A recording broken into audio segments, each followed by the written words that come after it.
Taylor Swift came out of nowhere this weekend to release all her music back to the streaming services and, yes, even Spotify, but it wasn't enough response because it was kind of late to get into the top 10. So what were the top 10 responded to Conversations of the Week?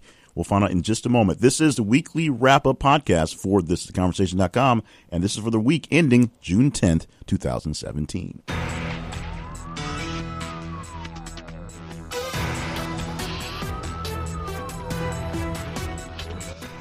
And welcome to the podcast. My name is Jay Cleveland Payne. Welcoming you to thisistheconversation.com's weekly wrap-up podcast. This is the week that ends June the 10th, 2017. So we go back 7 days to the second, that Friday, and all the way to the beginning of this Friday, where we're recording this Friday morning on the 9th, to give you the top 10 stories and then some. We're working on a format to make sure this thing gets really timed out a little better, but we'll give you the top 10 from reverse order, 10 to 1, the most responded to conversations. I know that's not grammatically correct, but that's just sort of how we say that. The ones you talked about the most over the past 7 days. Now, if you want to keep up with all the conversations in real time and be a part of this thing, make sure you're on the Twitter with th_conversation as a follow. That's us. Or you're on Facebook. You can follow us at This Is a Conversation. Or you can just go to our main website as they get posted there as well. Thisistheconversation.com. While you're at the website, you can get your opinions add a little extra bonus sauce to them by joining the Conversation Survey panel. When you join the panel, we will send you paid surveys that will get you paid to do a survey. It's that simple. Go to thisistheconversation.com/survey panel and see if you want to be in that number. Meanwhile, let's get into the numbers 10 to 1, reverse chronological order from least popular to most popular of the top 10. Now, we had 59 specific, distinct conversations on this week, so it was a lower number than last week.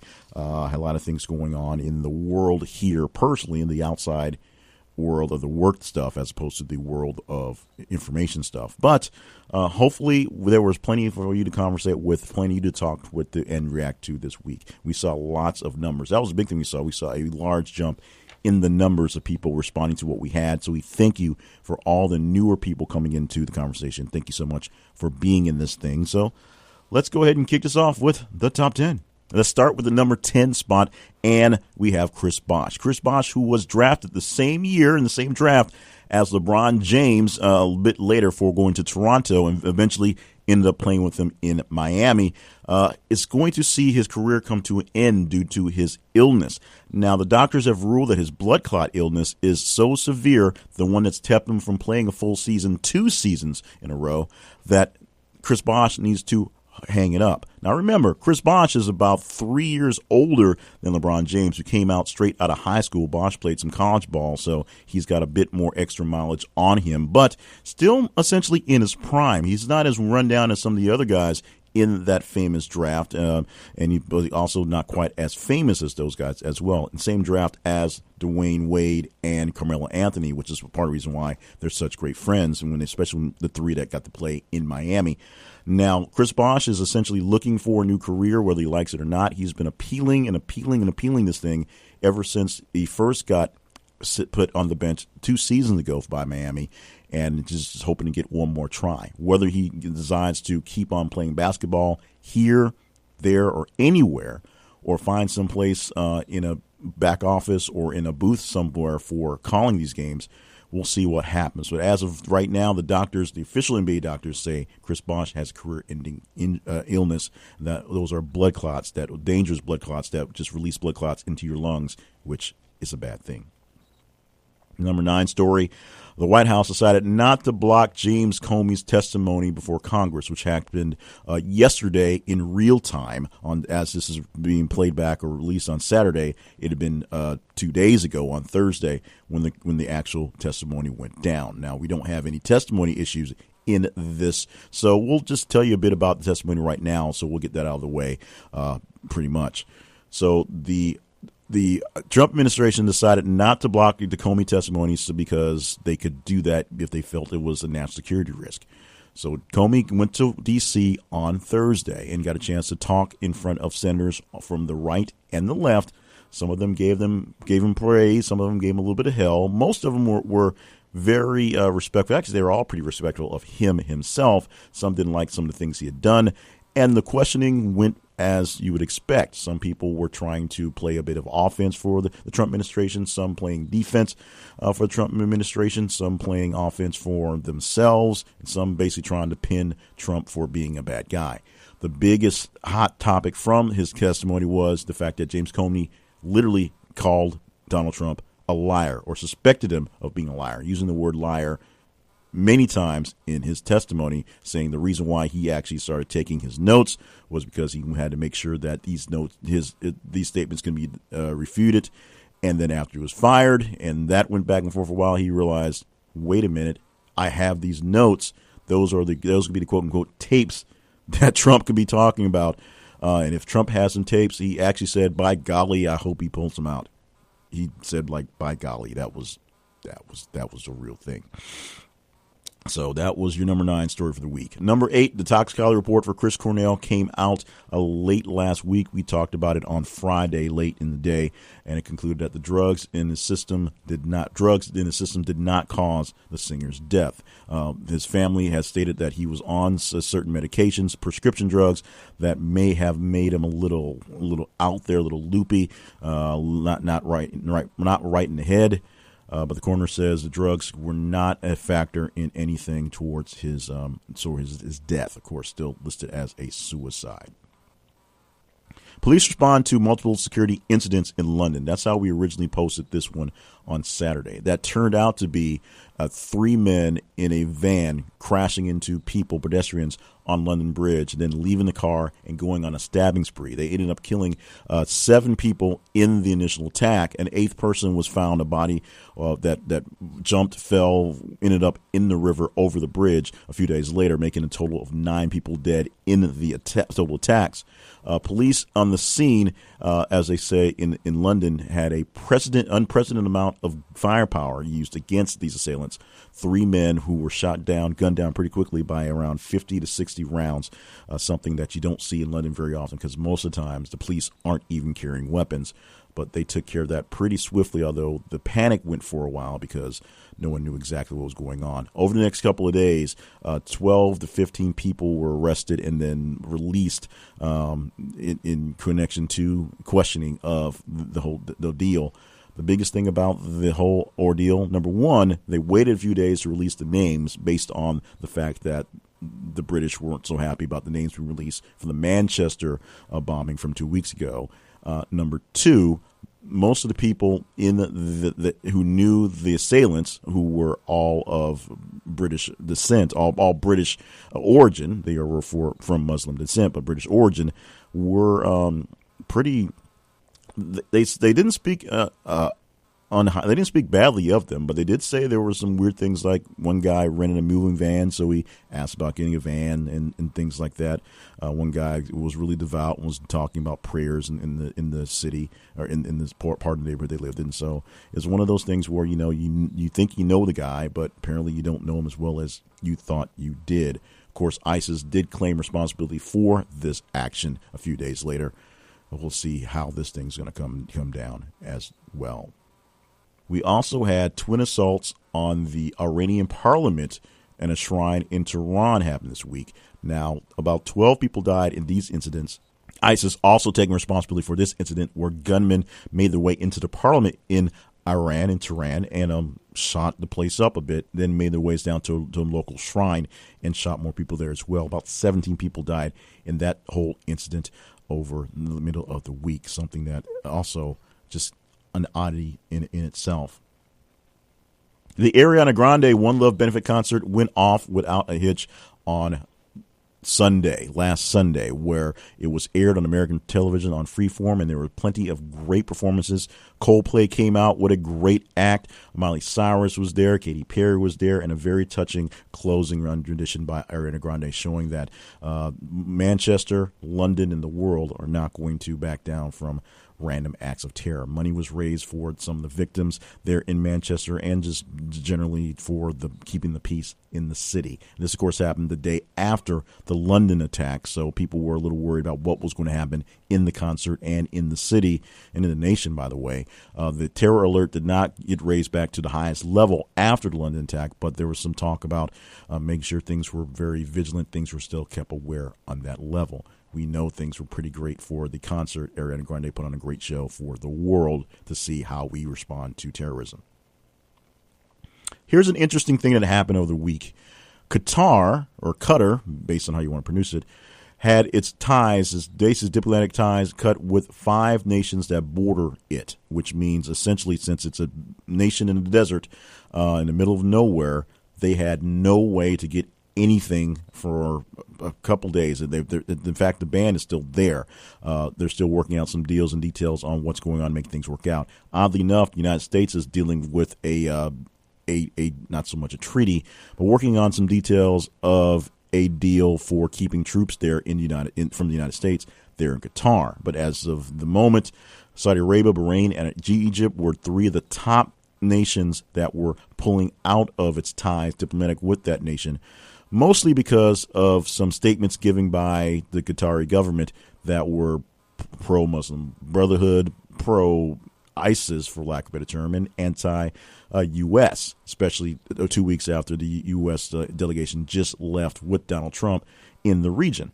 Now, here's where it got interesting. There are a few more messages down the way where we find out that Russians or some Russian actors may be acting on the state, maybe someone acting on a private citizenship of Russians, but somewhere in Russia originated some hacks into the Qatari government, specifically into their state news system. And these news stories that were, quote unquote, published were actually fake stories, yes, fake news, planted by the Russians in their system, so that when people saw them, it made it look like they were supporting the terrorists. From that, it caused them, being Qatar, to lose their support from the other cities. And it caused runs on banks and runs on grocery stores because they didn't know how long it would be until they'd get supplies if no one was allowing them into their airspace.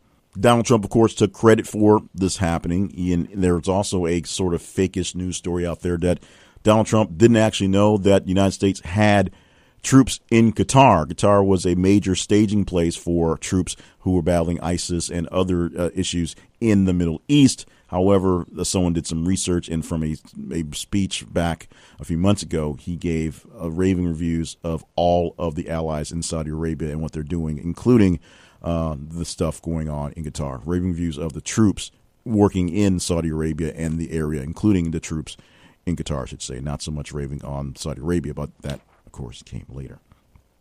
That was the number 4 story. I lost my counts. Number 3, Orlando police investigating multiple fatalities after a shooting in an industrial area. Sometime early in Monday, this was a Monday story actually, a disgruntled employee went to an industrial building in Orlando and shot multiple people, 6 people, and then himself, targeting specific people at the job. He had been fired a few months before, and as these things happen, although they shouldn't, he just found the day where he eventually snapped, went back to work, got himself in, and caused a quick reign of terror. This whole thing was taken out pretty quickly. In fact, like we said, he actually shot himself after he shot the targeted people.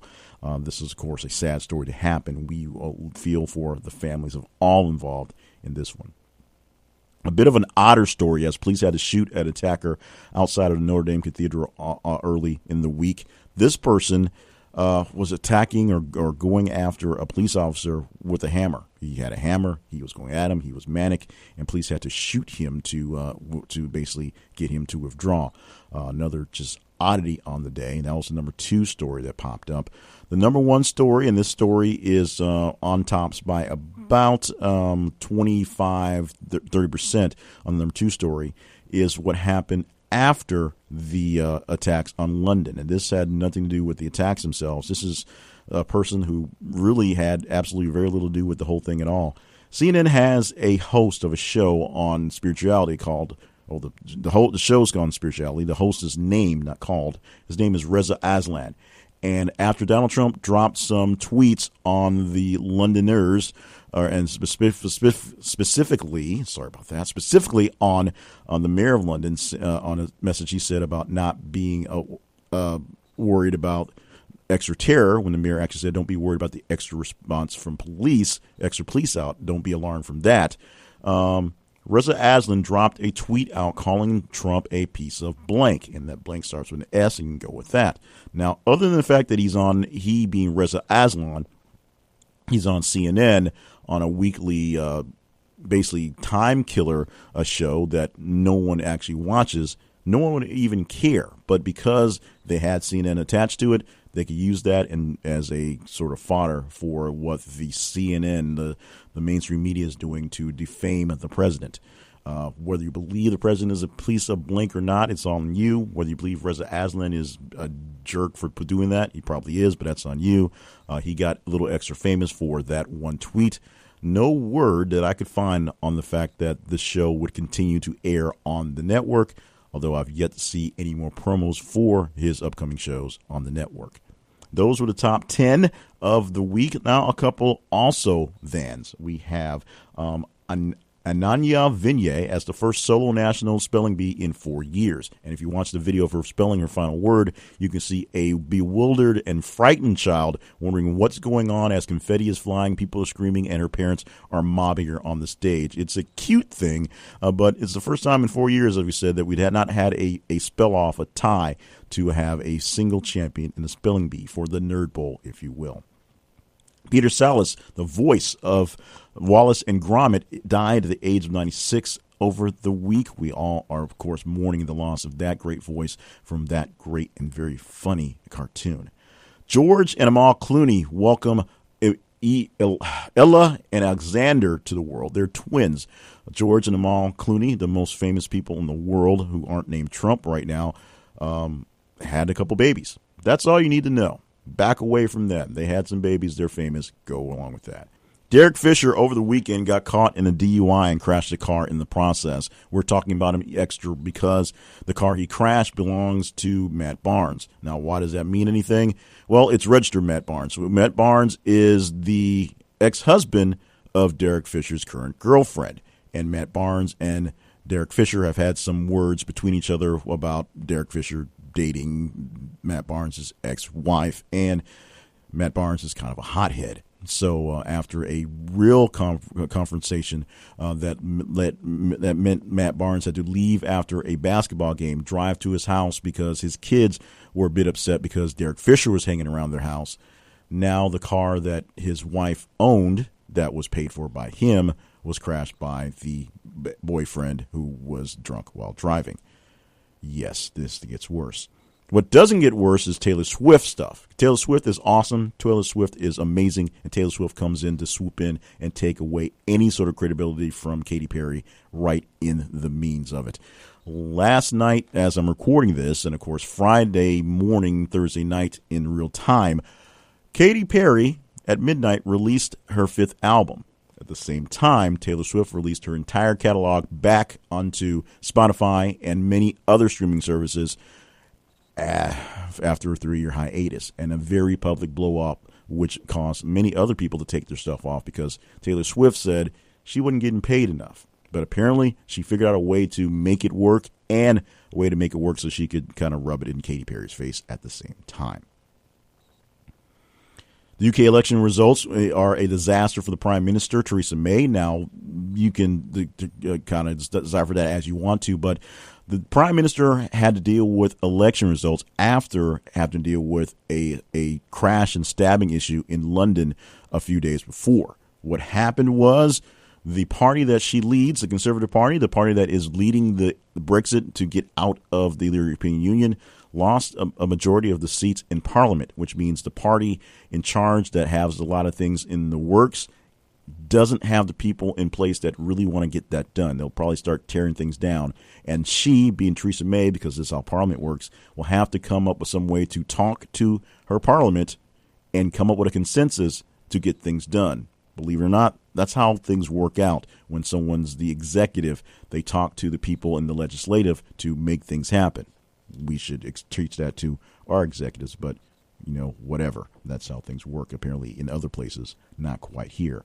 Phil Collins had to cancel the show after falling and hit his head. He was in a hotel room, a strange hotel room to him, and he had just had surgery, which had him a bit disoriented, and on medication that has him a bit disoriented, and having some issues walking, believe it or not, getting back into his gait.